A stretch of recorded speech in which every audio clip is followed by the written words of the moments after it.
himself in the waters of the sacred lake. He will proceed to awaken the god with his retinue of priests. The god is still sleeping, as every night. In his tabernacle that is sealed every evening. Pharaoh came into the divine presence this morning. He purified himself in the waters of the sacred lake. He will proceed to awaken the god with his retinue of priests.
Let's admire this castaway.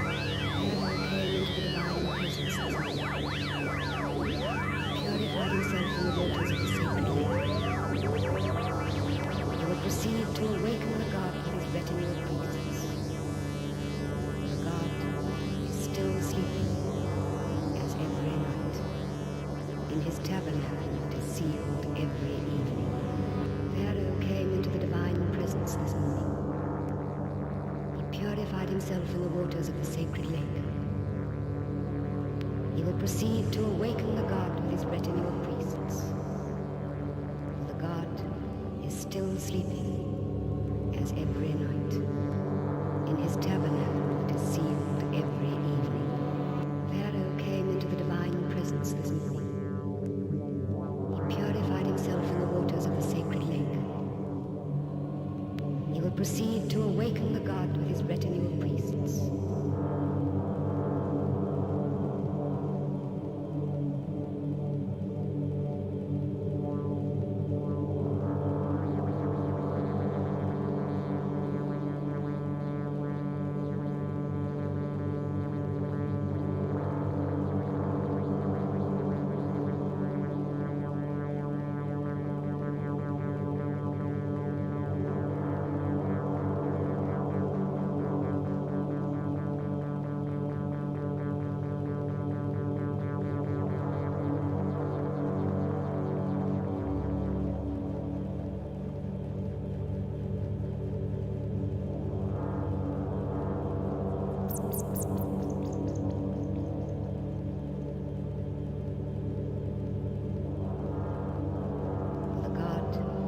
Still sleeping,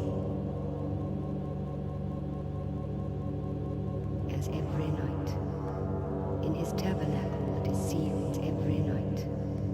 In his tabernacle that is sealed every night. In his tabernacle that is sealed every night. In his tabernacle that is sealed every night. In his tabernacle that is sealed every night. In his tabernacle that is sealed every night. In his tabernacle that is sealed every night. In his tabernacle that is sealed every night. In his tabernacle that is sealed every night. In his tabernacle that is sealed every night. In his tabernacle that is sealed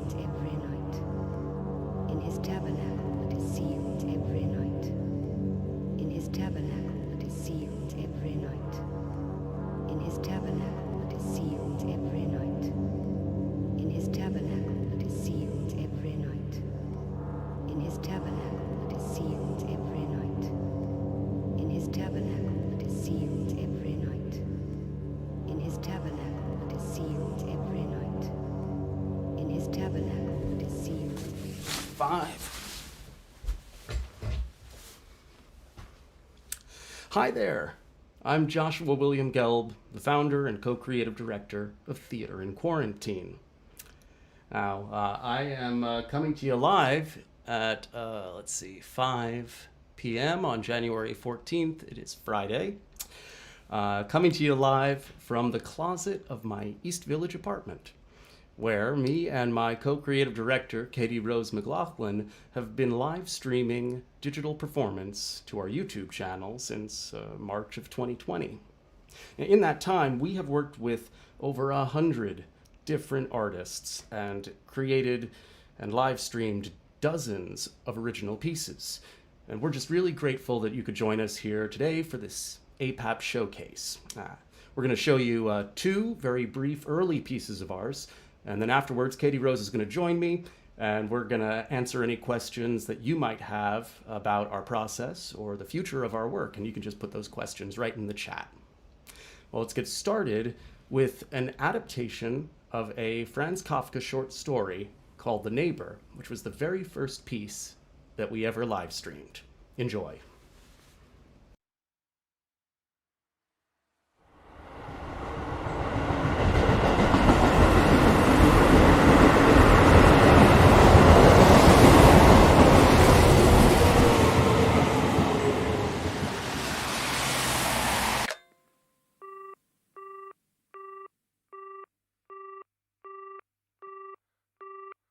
I manage a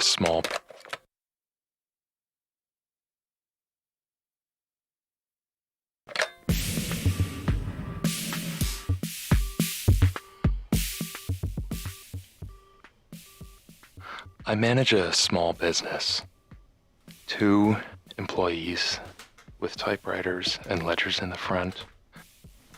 And in the back is my office with a desk and a cash box, conference table, club chair, a telephone. It's everything I need. Easy to inventory, easy to manage. I'm young and business is good. I don't complain.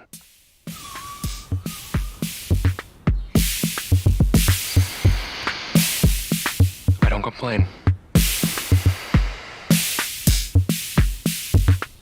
But ever since New Year's, there's this young man who rented the space next door, which, stupidly, I hesitated to rent it myself.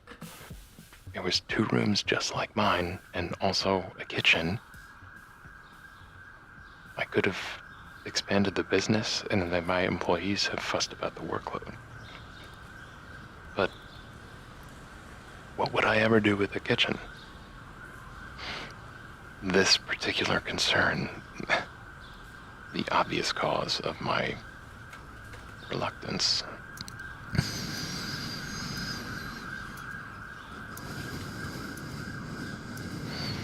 So now, this young man sitting there, his name is Harris. What is he doing? I don't know. The door reads Harris Inc.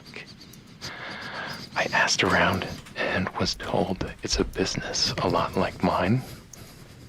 Young man, lots of ideas, might even have a future. No red flags to warrant a loan denial or collateral to certify approval. Just usual information you give when you know absolutely nothing.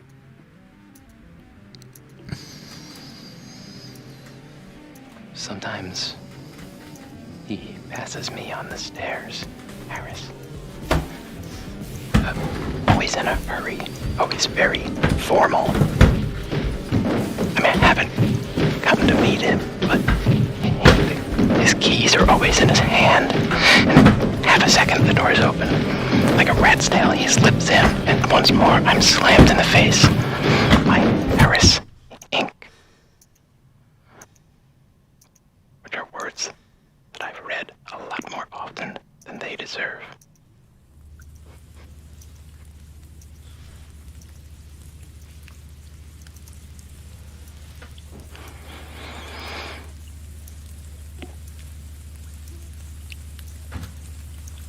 awfully thin walls in this building. Walls that betray the honest and shield the fraud. My phone's on the wall that separates me from my new neighbor, a detail I only mention as a particularly ironic fact, since even if it were on the opposite wall, he could still clearly hear everything I'm saying. I've given up calling my customers by name, though it won't take much to guess from all the usual jargon turns of conversation.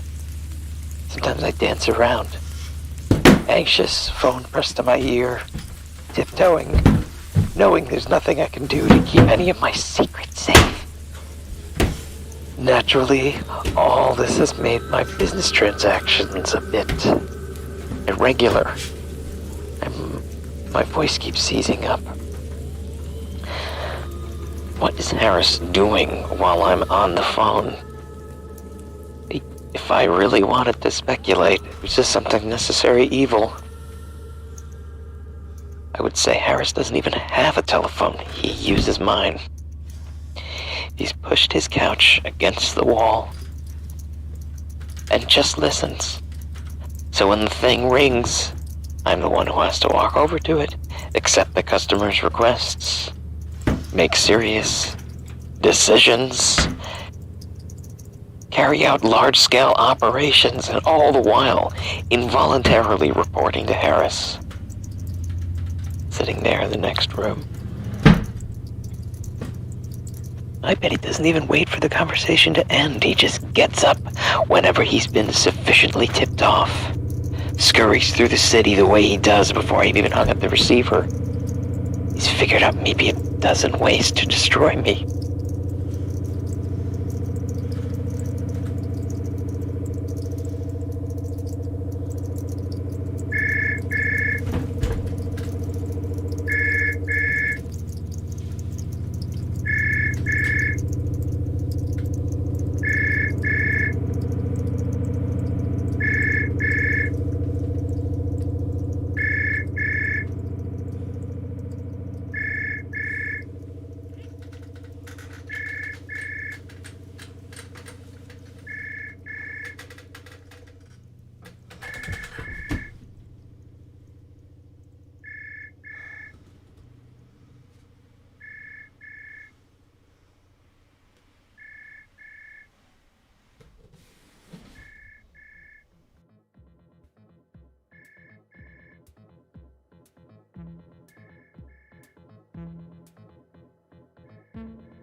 Well, thank you so much for sticking around and watching both of those. I'm going to bring Katie Rose in, and we'll answer any questions, again, that you might want to throw in the chat.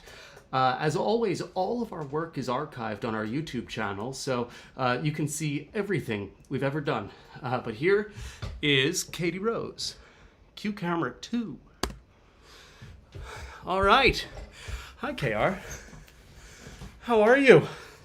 While I catch my breath, why don't you just jump in and talk a little bit about what we were planning this winter and why we're here right now. Yeah. Hi, everybody. It's so nice. Good job, Josh. Thanks. Yeah. Holly, I'm trying to answer your question also, which hopefully I did. I'm multitasking not well. Well, why don't you, can you read the question out loud? And we can also answer it here. Yeah, totally. Holly was just saying those are great reviews. How did you originally get the word out about your work and get people to watch? Was it all through social media? Was your work presented by a festival? And I just said, well, we have an amazing publicist and social media manager. And then also I feel like a lot of it was through some like key organizations who reached out to us once we started making work. Who said, how can we help you? And those partnerships really allowed us to grow and to work with more collaborators and sort of grow the scope of the work that we were doing. It was like I'm pretty sure it was like after our first show that we did, Invisible Dog reached out and was like, I love what you're doing. This is amazing. How can we help? And so yeah, so thank you to those organizations that I listed in the chat that really allowed us to really grow exponentially from show to show. Yeah. Sorry, now would you mind, now that you've answered that question, you can answer the question that we've prepped. Yeah. We were, during this time, we were supposed to be getting ready to do our first in-person show. All of our shows have always been live, but we were supposed to do an in-person show on January 20th. The Performing Arts Library at Lincoln Center commissioned our first in-person show, which was so exciting. And then because of Omicron, obviously, we aren't doing it. We're postponing to the spring, but we wanted to keep, I'm just like so scattered right now. So we've been really interested in this idea of hybrid work. So how can we do what we've been doing through the pandemic, which has all been based on remote work because we're far away from each other. And then how can we start implementing the things that Josh and I come from, which is like live theater. So we've been working on this hybrid idea and started working on it for the library, and we'll keep working on it till we get to premiere it in the spring. But so that's sort of like the big step that we are working on taking right now, is how can we bring our digital work into a theater while also maintaining streaming presence, because that accessibility has been something that's always really important to us. We're able to get our work out across the world in a way that you can't when it's just open to the people who can buy a ticket and be in the theater at that moment. So that's what our plans are for the future. Yeah. And in some respects, you got to see a little bit of what that's like in the second piece, corners 1, 2, 3, 4, and 5. That little sort of unedited view of the closet gives a little bit of the sense of the behind the scenes perspective that an in-person audience would get. And so, you know, as we talk about hybrid models moving forward, we're talking about a bunch of different approaches to that in and of itself. There's us bringing a mobile closet to a stage and basically adapting our digital work, our currently pre-existing repertoire to the digital, and sort of exposing the the seams of it. But there's also the kind of exciting options of building new work for hybrid, where we can really open up the technology and explore, how is the experience different for people in person versus people watching online. Yeah. Whew. Yeah. Yeah. Yeah. Yeah. Let us know also if you have any more questions. Feel free to put them in the chat about us, about how we make the work. The thing I always just like keep saying over and over again is that Josh, I mean, you can tell he's tired because he was just like dancing for 15 minutes. But all the work we do is live. And there's something really exciting about that. And speaking versus of, just yeah, Go well, for it. speaking of how we make the work, actually, sort of in place or in lieu of the library performance next week on the 20th, we're going to be opening up our rehearsal room and allowing an audience to sort of watch us rehearse for what we're calling these digital salons, where we're going to really let you be part of the digital theater making. We'll show you everything. We'll rehearse some new material, including that little hook that you might be able to see there. And then we'll bring in a special guest, and we'll talk a little bit about this moment in digital theater making and performance, and what we can expect as we move forward, both in terms of reopening again, but also perhaps what it means to make digital work that is disassociated from a pandemic, and it's an art in its own respect. Yeah. Holly asked another question and said, was your background in dance? My background is dance. I'm a choreographer. That is what I do. And Josh, what's your background? It's not in dance per se. It's in physical theater. It's in commedia dell'arte. It's in musical theater and 19th century melodrama and all sorts of experimental stuff. And, that's sort of a conglomeration of a lot of ideas, and working with Katie Rose so intimately since, for the past 10 years, effectively. Yikes. And so that's... Not yikes, like you're sick of me, like yikes as in, time has passed. Yeah. We are old people. I'm watching my hairline recede as these Q&As go by. So Josh, so I grew up dancing. I was a dancer. I'm now a choreographer. I come from the world of ballet. I was in pre-professional training programs, and found my way to theater through physical theater.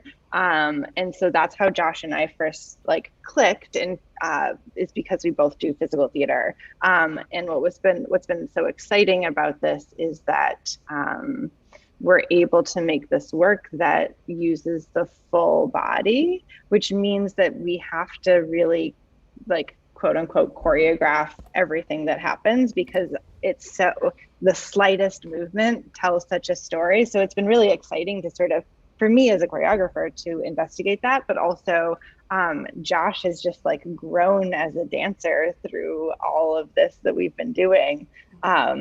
Good mover. I would say you've always been a really good mover, but you are a dancer now, Josh, and that's just wonderful. Well, it speaks to creating a practice as artists, and I think that's what the space has afforded us, surprisingly.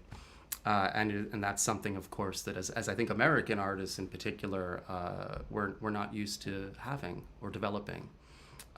Anyway, any other questions or anything we've missed in terms of what we do?